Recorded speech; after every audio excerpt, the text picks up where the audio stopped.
तो शोर शराबे में जब दबने लगती है आवाज तो हम उठाते हैं उसे और बना देते हैं जन जन की आवाज। नमस्कार, मैं हूं आपके साथ में मानसा मलिक।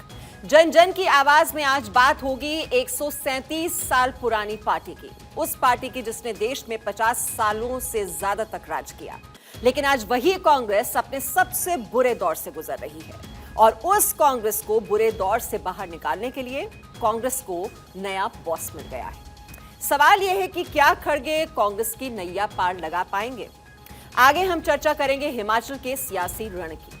12 नवंबर को चुनाव है और बीजेपी कांग्रेस दोनों ही पार्टियां चुनावी रण में उतर गई हैं। दोनों ही पार्टियों की पहली लिस्ट आ चुकी है।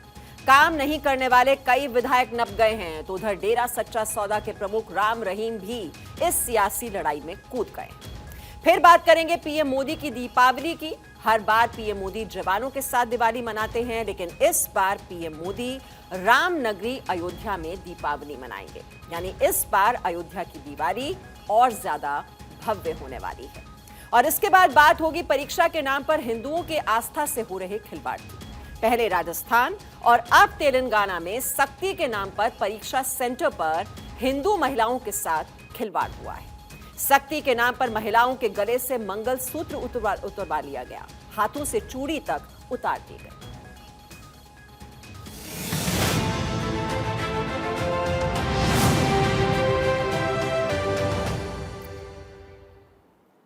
तो आज से खड़गे कांग्रेस के नए बॉस बन गए हैं, लेकिन खड़गे के सामने चुनौतियों का पहाड़ खड़ा है। सवाल है कि मल्लिकार्जुन खड़गे कांग्रेस को पुनर्जीवित कैसे करेंगे? क्या खड़गे गुटबाजी पर लगाम लगा पाएंगे? नेताओं का पलायन रोक पाएंगे? युवाओं में वो जोश भर पाएंगे? ये वो तमाम सवाल हैं जिनके जवाब अब खड़गे को ही देने हैं।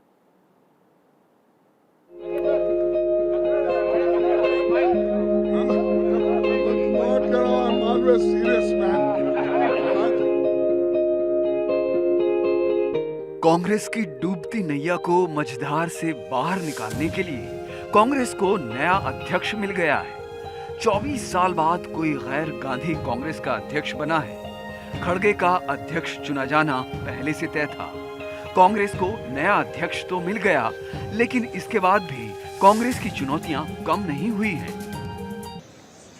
कांग्रेस प्रेसिडेंट के चुनाव के सफल आयोजन के लिए मैं पार्टी के सभी डेलीगेट्स, सीनियर लीडर्स, वर्कर्स और जो कोई भी इस कार्यक्रम से जुड़े हैं उन सबको मैं धन्यवाद करता हूं। कांग्रेस की डूबती हुई नाव को किनारे लगाने के लिए खड़गे को कांग्रेस को एकजुट करना होगा। फिलहाल कांग्रेस कई खेमे में बटी हुई नजर आ रही है। 137 साल पुरानी पार्टी में छठी बार अध्यक्ष पद के लिए चुनाव हुआ है। 80 साल के खड़गे को 7,897 वोट मिले तो विरोध में खड़े शशि थरूर को सिर्फ 1,072 वोट से ही संतुष्ट होना पड़ा।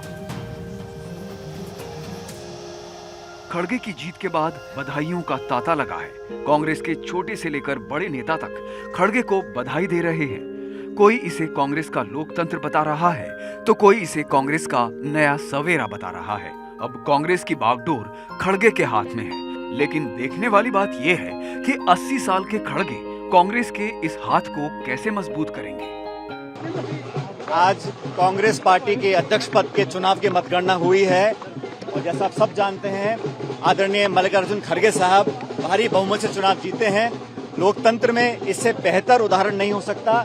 जब आंतरिक डेमोक्रेसी को आगे बढ़ाने के लिए कांग्रेस पार्टी ने बड़ा व्यापक चुनाव कराया, मतदान हुआ 17 तारीख को और आज लगभग 90% वोट खड़गे साहब को मिला। ये लोकतंत्र की जीत है, ये देशवासियों के लिए और कांग्रेस पार्टी की जीत है। मैंने खड़गे साहब को भी मुबारकबाद दिया है, शुभकामनाएं दी हैं। बड़ी प्रसन्नता का विषय है, न केवल मुझे बल्कि हर कांग्रेस जन को। सुप्रीम अथॉरिटी कांग्रेस अध्यक्ष होंगे तो उन्होंने बहुत स्पष्ट रूप से किया है। लेकिन कांग्रेसी ये भूल गए कि अध्यक्ष कोई भी हो, सर्वे सर्वा तो गांधी परिवार ही है। कांग्रेस में आखिर चलेगी तो गांधी परिवार की ही चलेगी, क्योंकि गांधी परिवार के इशारों के बिना कांग्रेस में एक पत्ता तक नहीं हिल सकता।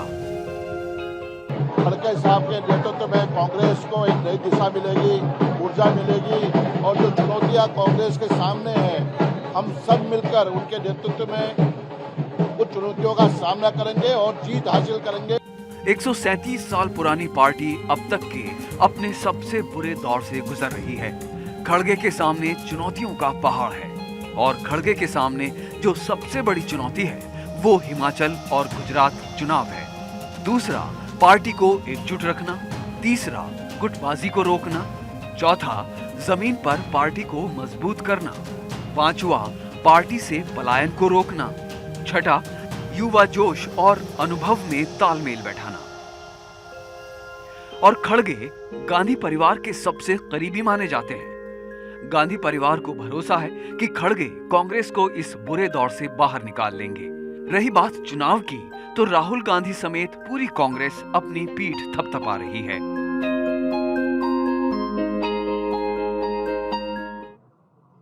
Asked the question about elections to Congress party, and I am proud that the Congress party has had a open, transparent election.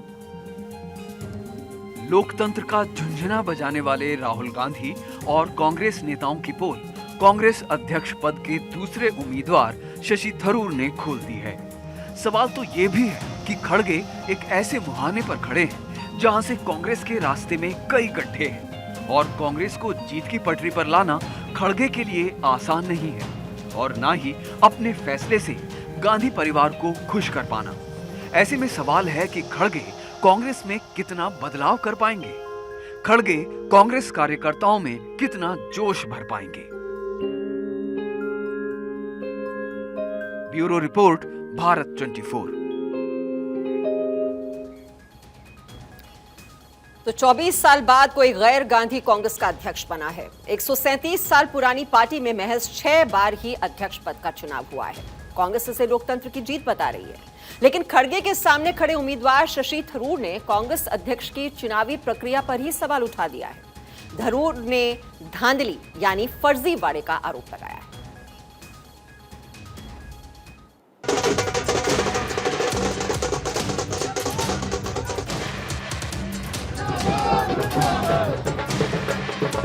Congress नेता जिसे लोकतंत्र की जीत बता रहे हैं, ढोल नगाड़े बजाकर जश्न मना रहे हैं।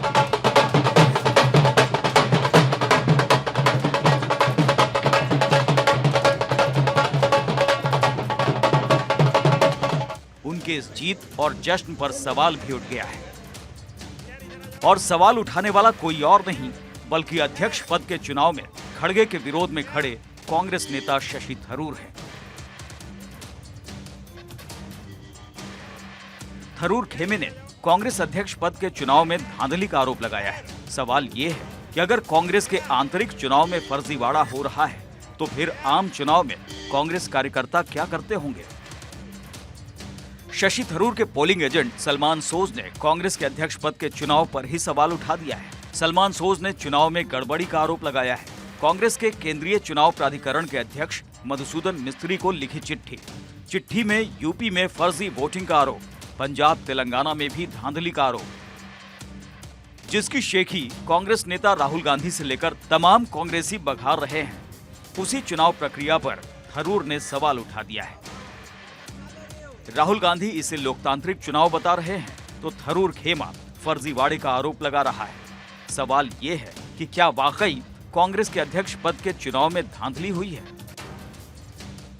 राहुल गांधी थरूर के आरोप पर सीधे तौर पर तो कुछ नहीं बोले, लेकिन 137 साल में छठी बार हुए अध्यक्ष पद के चुनाव पर राहुल गांधी ने कांग्रेस की पीठ जमकर थपथपाई।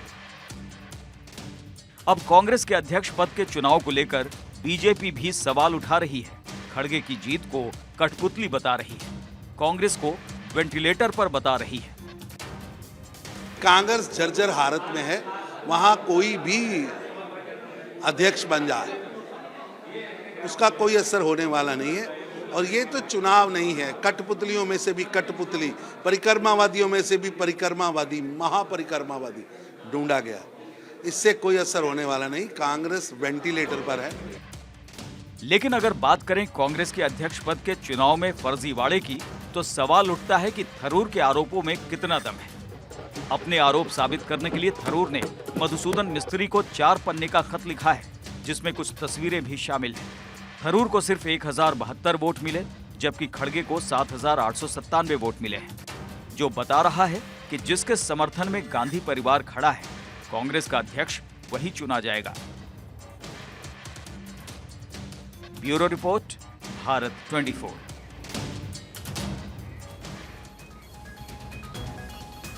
और वहीं हिमाचल प्रदेश में सज गया है सियासी मैदान। राजनीतिक पार्टियों में शुरू हो गया है घमासान। सियासी पार्टियों के राजनीतिक योद्धा भी ठोकने लगे हैं अपनी ताल। बीजेपी और कांग्रेस की पहली लिस्ट आ गई है। हर कोई वोटर्स को रिझाने में जुट गया है और इस सियासी लड़ाई में राम रहीम भी अब कूद पड़े हैं। अब चुनाव से ठीक पहले राम रहीम के पैरोल मिलने पर ही सवाल उठने लगा है।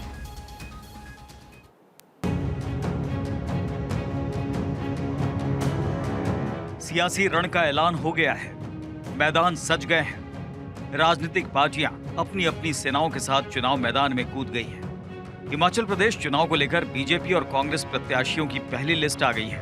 बीजेपी ने 68 में से 62 और कांग्रेस ने 46 प्रत्याशियों के नामों का ऐलान किया है। लगातार दूसरी बार हिमाचल की गद्दी पर कब्जा करने के लिए बीजेपी सीएम जयराम ठाकुर के सहारे ही आगे बढ़ रही है। इस बार भी बीजेपी जयराम ठाकुर के चेहरे पर ही चुनावी मैदान में उतरी है, लेकिन दूसरी बार सत्ता पर काबिज होने के लिए बीजेपी ने कई बड़े बदलाव किए हैं। 10 विधायकों का टिकट कटा, 2 मंत्रियों की सीट बदल दी गई है। 62 में से 5 महिलाओं को टिकट, 8 सीटों पर एसटी उम्मीदवार, जबकि हिमाचल में एसटी के लिए 3 सीटें आरक्षित हैं। सीएम जयराम ठाकुर सिराज से चुनाव लड़ेंगे। मंत्री महेंद्र सिंह की जगह बेटे को टिकट। कांग्रेस छोड़ बीजेपी में शामिल हुए 2 नेताओं को टिकट। उधर कांग्रेस भी कमर कसकर मैदान में उतर गई है। कांग्रेस के नए अध्यक्ष के चुनाव के बाद हिमाचल प्रदेश में पहला चुनाव है। ऐसे में कांग्रेस पूरी ताकत के साथ हिमाचल में हाथ का जादू फेरने के लिए मैदान में उतर गई है। कांग्रेस अपने 46 प्रत्याशियों के नामों का ऐलान कर चुकी है। इनमें 7 पूर्व मंत्री हैं, जबकि 19 विधायकों को दोबारा टिकट दिया गया है। शिमला ग्रामीण से पूर्व सीएम वीरभद्र सिंह के बेटे विक्रमादित्य को टिकट मिला है। 3 महिलाओं को भी टिकट दिया गया है। कांग्रेस हो या फिर बीजेपी, दोनों ही पार्टियां फूंक फूंक कर कदम आगे बढ़ा रही हैं। प्रदेश कांग्रेस अध्यक्ष प्रतिभा सिंह जहां विधानसभा चुनाव लड़ते लड़ते रह गईं, वहीं बीजेपी ने पूर्व मंत्री रविंदर रवि का टिकट भी अंतिम समय पर काट दिया। सूत्रों के मुताबिक बीजेपी रविंदर रवि को ज्वालामुखी से टिकट दे रही थी, लेकिन दूसरी पार्टियों से आए नेताओं का जिक्र होते ही रविंदर रवि का टिकट कट गया। जबकि शहरी विकास मंत्री सुरेश भारद्वाज को बीजेपी ने शिमला से कुसुमपट्टी सीट पर भेज दिया है। रही बात कांग्रेस प्रदेश अध्यक्ष प्रतिभा सिंह की, तो कांग्रेस के अंदर एक खेमा उन्हें सीएम जयराम ठाकुर के सामने चुनावी मैदान में उतारना चाहता है। अब आगे बढ़ते हैं। 3 साल तक बीसीसीआई अध्यक्ष रहने के बाद सौरव गांगुली ने रॉजर बिन्नी के लिए कुर्सी खाली कर दी है, जो बोर्ड के एजीएम में निर्विरोध नए अध्यक्ष चुने गए। इसको लेकर सियासत भी खूब हो रही है। खासकर तृणमूल कांग्रेस ने गांगुली के पद से हटने को लेकर केंद्र सरकार पर निशाना साधा है। लेकिन सौरव गांगुली जैसे क्रिकेट आइकॉन को लेकर राजनीति करना उनकी गरिमा, उनके कद को छोटा करने जैसा है।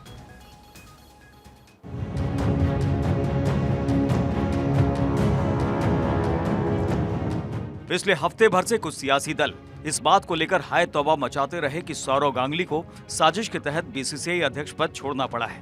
तृणमूल कांग्रेस ने तो इसके लिए केंद्र की मोदी सरकार पर निशाना साधते हुए 2019 में सौरव के अध्यक्ष बनाए जाने को ही सवालों के घेरे में खड़ा कर दिया। पार्टी के मुताबिक 2019 में सौरव गांगुली को पश्चिम बंगाल में 2021 में होने वाले विधानसभा चुनावों को ध्यान में रखते हुए बीसीसीआई अध्यक्ष बनाया गया। लेकिन जब प्रिंस ऑफ कोलकाता ने राजनीति में आने से इनकार कर दिया, या सीधे कहें कि बीजेपी को ज्वाइन करने से मना कर दिया, तो उन्हें बीसीसीआई चीफ पद से हटा दिया गया। यानी तृणमूल कांग्रेस बीसीसीआई में हुए इस फेरबदल को अपने फायदे के लिए सियासी चश्मे से देखने और दिखाने की कोशिश कर रही है। लेकिन खुद सौरव गांगुली ऐसा नहीं मानते। कुछ ही दिनों पहले कोलकाता में एक इवेंट में शिरकत करते हुए सौरव ने कहा था कि मैं एक प्रशासक रहा हूं और अब कुछ और करता दिखूंगा। अपने जीवन में हम कुछ भी करें, लेकिन सबसे अच्छे दिन देश के लिए खेलने के दौरान रहे। मैं बीसीसीआई अध्यक्ष रहा, आगे कुछ और बड़ी चीजें करूंगा। आप हमेशा एक खिलाड़ी या प्रशासक नहीं रह सकते, लेकिन दोनों का अनुभव बेमिसाल रहा। किसी पोजीशन पर पहुंचने में समय का बड़ा महत्व होता है। और इसमें मेहनत और लगन की भूमिका काफी अहम होती है। इसके बारे में भी गांगुली ने दिल से अपनी बात रखी। मैंने कभी इतिहास पर यकीन नहीं किया, लेकिन पहले यही माना जाता था कि पूर्वी भारत में वैसी प्रतिभाएं नहीं होती, वैसे खिलाड़ी नहीं होते जो टॉप लेवल पर खेल सकते हो। एक दिन में अंबानी या नरेंद्र मोदी नहीं बना जा सकता, इसके लिए महीनों और सालों मेहनत करनी पड़ती है। यानी जो लोग गांगुली के बीसीसीआई अध्यक्ष बनने या हटने को लेकर सियासत कर रहे थे, गांगुली ने परोक्ष रूप से उन पर निशाना साधा। साथ ही बाएं हाथ के धुरंधर बल्लेबाज रहे गांगुली ने अपनी कप्तानी को लेकर कहा कि टीम को 6 कप्तान लीड कर रहे थे। मैं राहुल के साथ खड़ा रहा जब उन्हें वनडे टीम से लगभग बाहर कर दिया गया था। टीम बनाते समय मैं सबकी राय जरूर लेता था। टीम के माहौल में ये बातें छुपी नहीं रह पाती। सिर्फ रन बनाना मायने नहीं रखता, बल्कि जो फैसले आप बतौर लीडर लेते हैं, लोग उसे याद रखते हैं। जाहिर है सौरव गांगुली किसी भी पोजीशन में रहते हुए सबसे विचार विमर्श करते हुए फैसले लेने के हिमायती रहे। ऐसे में ये देखना काफी निराशाजनक है कि किसी ग्लोबल आइकॉन को लेकर राजनीतिक दल कैसे रिएक्ट करते हैं, जो खिलाड़ियों की गरिमा को ही ठेस पहुंचाता है, उनका कद छोटा कर देता है। सौरव गांगुली भारत के सबसे बेहतरीन और गिफ्टेड क्रिकेटर्स में से एक रहे हैं, जिन्होंने अपनी कप्तानी में टीम इंडिया को एक नई ऊंचाई दी। 2003 में सौरव की कप्तानी में team India world cup final में पहुंचने में कामयाब रही थी। उससे पहले 2002 में नेटवेस्ट ट्रॉफी फाइनल में भारत की खिताबी जीत के बाद लॉर्ड्स की बालकनी में टी-शर्ट उतारकर जश्न मनाते सौरव गांगुली की तस्वीर वर्ल्ड क्रिकेट पर भारत के बढ़ते दबदबे की प्रतीक बन चुकी थी। भारतीय क्रिकेट टीम के शिखर की ओर बढ़ने में सौरव गांगुली के योगदान को कभी भुलाया नहीं जा सकता और ऐसी शख्सियत के स्टेटस को किसी दायरे में समेटने की कोशिश नहीं होनी चाहिए। हर उम्र के लोग सौरव के फैंस रहे हैं और वो भारत के हर कोने में मौजूद हैं। ऐसे में सिर्फ बंगाली आइकॉन के रूप में उन्हें पेश किए जाने की कोशिश बेमानी लगती है, जैसा कि कुछ सियासी दल अपने फायदे के लिए करते दिख रहे हैं। सौरव गांगुली के बीसीसीआई से रुखसत होने पर जो पार्टियां छाती पीट रही हैं, उन्होंने सौरव को बोर्ड की कमान थमाए जाने के समय चुप्पी साध ली थी। गांगुली को उनके प्रदर्शन, उनकी नेतृत्व क्षमता को देखते हुए टीम इंडिया की कमान सौंपी गई थी, न कि ये देखकर कि वो किस क्षेत्र से आते हैं। इसलिए बंगाल क्रिकेट संघ और बीसीसीआई को मिलाकर 8 साल तक क्रिकेट प्रशासक रहने वाले सौरव गांगुली को उनके बड़े कामों के लिए याद करना चाहिए, न कि बेवजह विवादों में घसीटकर उनकी यश कीर्ति में पलीता लगाना चाहिए। भारत में पहले डे नाइट टेस्ट की मेजबानी, कोविड के खौफ के बीच दुबई में आईपीएल का आयोजन, घरेलू क्रिकेटरों के वेतन में इजाफा, राहुल द्रविड़ को हेड कोच बनाना, महिलाओं के आईपीएल को हरी झंडी, ये कुछ ऐसे फैसले रहे जिन्होंने गांगुली को एक बेहतरीन प्रशासक के रूप में पेश किया। और ऐसे क्रिकेटर प्रशासक के रुतबे को कम करने की कोई भी कोशिश फैंस को बिल्कुल रास नहीं आएगी। Bureau report, Bharat 24।